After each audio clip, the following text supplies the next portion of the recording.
The World Health Organization Director General Tedros Ghebreyesus has questioned the global attention given to the Ukraine crisis in comparison to the ongoing emergencies in Ethiopia, Yemen, Afghanistan, Palestine and Syria. The following report has more details.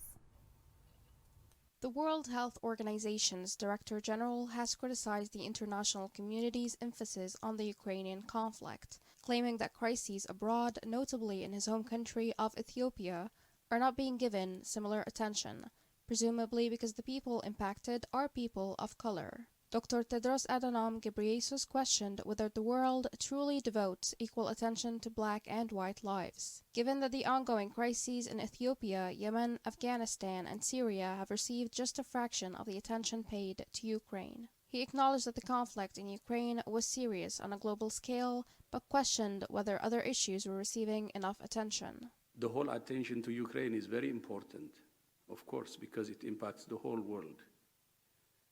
But even a fraction of it is not being given to Tigray, Yemen, Afghanistan, Syria, and the rest. A fraction. And I need to be blunt and honest that the world is not treating the human race same way. Some are more equal than others.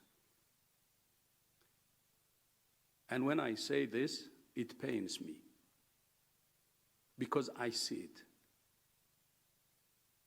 Very difficult to accept, but it's happening.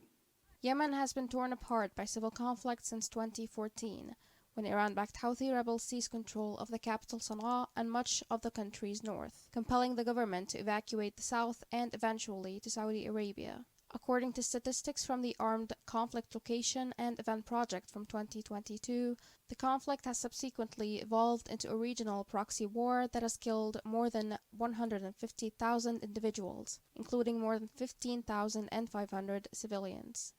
More than 17 million Yemenis are now facing severe food insecurity, with food prices doubling since last year.